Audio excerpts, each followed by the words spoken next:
ৰাইজৰ দলৰ কেইবাশ মানুহে 2 শতাধিক ৰাইজে যোগদান কৰিছে। যোগদান প্ৰক্ৰিয়া চলি আছে।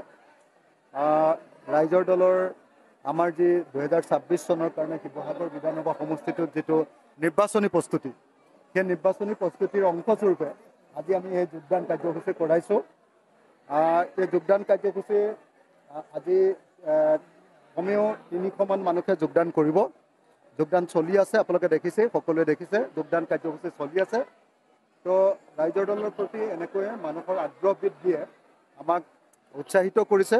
আমি আশা কৰিম যে 2021 চনত যেনেকৈ শিৱসাগৰৰ মানুহে আমাক কোনো ৰাজনৈতিক দলৰ সমৰ্থন নোহোৱাকৈ বিজেপি আমাৰ বিৰোধিতা কৰিছিলে, কংগ্ৰেছে আমাৰ বিৰোধিতা কৰিছিলে, কিন্তু তাৰ পাছতো শিৱসাগৰৰ ৰাইজৰ আশীৰ্বাদত আমি জিকিছিলোঁ। এইবাৰো যাতে অন্য যিকোনো ৰাজনৈতিক দলে বিৰোধিতা কৰাৰ পাছতো শিৱসাগৰৰ ৰাইজে যাতে আমাক আশীৰ্বাদ দিয়ে, আমি যাতে জিকিব পাৰোঁ, তাৰ কাৰণে আমি ৰণকৌশল ৰচনা কৰিছোঁ। তাৰ কাৰণে ৰাইজৰ উৎসাহজনক সমৰ্থন আমি লাভ কৰিছোঁ। আৰু আজি দেখিছে যে নিজে আজি 3 শতাধিক ৰাইজে আহি আমাৰ ইয়াত যোগদান কাৰ্যসূচীত অংশগ্ৰহণ কৰিছে। গতিকে মই সকলোকে এই কাৰ্যসূচীত অংশগ্ৰহণ কৰাৰ কাৰণে ধন্যবাদ জনাইছোঁ, যিসকলে আমাৰ দলত যোগদান কৰিলে। বিশেষভাৱে আজি এনেকুৱা কিছুমান ডেকা যুৱক যুৱতীয়ে স্নাতকোত্তৰ ইঞ্জিনিয়াৰিং পাছ কৰা কিছুমান এনেকুৱা ধৰণৰ বিশেষ ধৰণৰ ডিগ্ৰীধাৰী কিছুমান ছাত্ৰ ছাত্ৰীয়ে আজি আমাৰ দলত যুৱক যুৱতীয়ে আমাৰ দলত যোগদান কৰিছে। এইটোৱে আমাক সকলোকে উৎসাহিত কৰিছে। এতিয়া যুৱ প্ৰজন্মৰ মাজত ৰাইজৰ দলক জনপ্ৰিয়টো কৰিবই, আৰু যুৱ প্ৰজন্মকো ৰাইজৰ দলৰ যি আদৰ্শ, সেই আদৰ্শৰে অনুপ্ৰাণিত কৰিছে বুলি আজি প্ৰমাণিত হৈছে।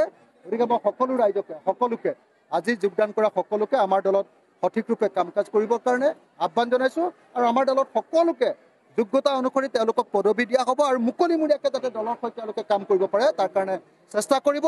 আৰু আজিৰ যোগদানে অকল 2026 চনত শিৱসাগৰ বিধানসভা সমষ্টি নহয়, সমগ্ৰ অসমত ৰাইজৰ দলে এইবাৰ মিনিমাম 20খন আসন লাভ কৰিবৰ কাৰণে যি অভিযান আৰম্ভ কৰিছে, সেই অভিযানতো সহায় কৰিব বুলি আমি আশা প্ৰকাশ কৰিছোঁ। হ'ব বুলি কোনেও কোৱা নাই এতিয়ালৈকে, কিন্তু কংগ্ৰেছ দলৰ যিটো বডি লেংগুৱেজ আৰু মাজে মাজে তেওঁলোকে কৰা কিছুমান মন্তব্য, মিত্ৰতাৰ প্ৰতি কংগ্ৰেছ দলৰ যিটো আগ্ৰহ, সেইটো আগ্ৰহ আছেনে নাই সেইটোৰ ওপৰত আমাৰ সন্দেহ মাজে মাজে হয়।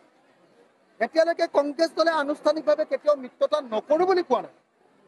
বৰং আমি দেখিছিলোঁ যে গৌৰৱ গগৈয়ে যেতিয়া আমাৰ কেইদিনমানৰ আগতে গুৱাহাটীত যেতিয়া এখন নাগৰিক অভিৱৰ্তন হৈছিলে, নাগৰিক অভিৱৰ্তনত গৌৰৱ গগৈয়ে বৰঞ্চ মিত্ৰতাৰ পক্ষত তেখেতে কৈছিলে, কিন্তু খুব মুকলিমূৰীয়াকৈ তেখেতে কোৱা নাছিল।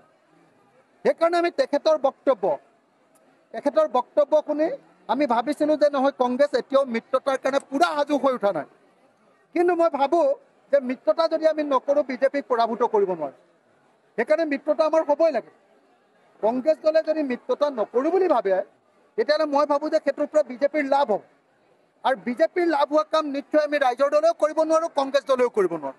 সেইকাৰণে মই আশা কৰোঁ যে কংগ্ৰেছ দলে মিত্ৰতা কৰিব, আমি সকলোৱে মিলি মিত্ৰতা কৰিম, আৰু 2026 চনত আমি বিজেপিক পৰাজিত কৰিম।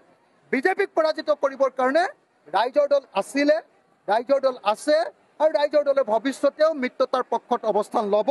আমি যিকোনো ত্যাগৰ বিনিময়ত হ'লেও অসমত বিৰোধী দলবিলাকৰ মিত্ৰতা বিচাৰোঁ, আৰু 2026 চনত আমি বিজেপিক পৰাভূত কৰিব খোজোঁ। আপুনি বিচৰা বাতৰি পাব কেৱল নিউজ 18 এপত। নিউজ 18 এপ ডাউনলোড কৰিবলৈ স্কেন কৰক এই QR কোড। গুগল প্লে ষ্টৰতো পাব এই নিউজ 18 এপ।